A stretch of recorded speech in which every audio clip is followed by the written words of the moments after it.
বন্ধুৰ ভেলিডিটি বন্ধুৰ বিয়াৰ দিনালৈকে। যিদিনাখনে বন্ধুৰ বিয়া হৈ যায় তাৰ পাছত বন্ধুৰ ভেলিডিটি শেষ হৈ যায়।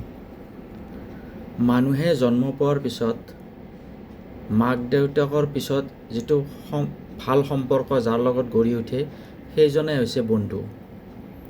বিপদৰ সময়ত বন্ধু, সুখৰ সময়ত বন্ধু, পাৰ্টি কৰিলে বন্ধু, ফুৰিবলৈ গ'লে বন্ধু, খেলিবলৈ গ'লে বন্ধু, কিবা অসুবিধাত বন্ধু।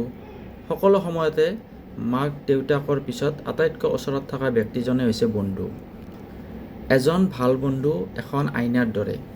যি ধৰণে মানুহে এখন আইনাত নিজকে দেখা পায়, নিজৰ ভাল বেয়াটো দেখা পায়, কিবা এটা লাগি থাকিলে গম পায়, ঠিক তেনেধৰণে এজন ভাল বন্ধু এখন আইনাৰ নিচিনা, যে ভাল বন্ধুৱে সদায় বন্ধুৰ পথ প্ৰদৰ্শন কৰে।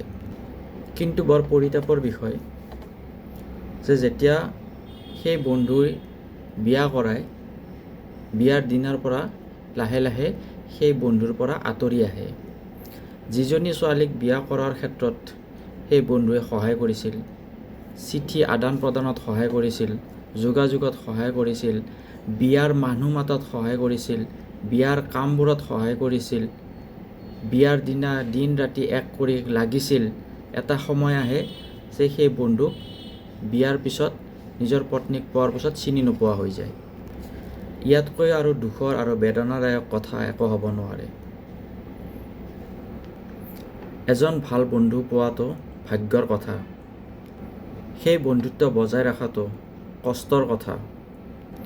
আৰু সেই বন্ধুৰ অন্তৰত এখন সুকীয়া স্থান ৰাখি সেই বন্ধুত্ব আজীৱন জীয়াই ৰাখি মৰি যাব পৰাটো গৌৰৱৰ কথা। ধন্যবাদ। জয় আই অসম, জয় জুবিন দা।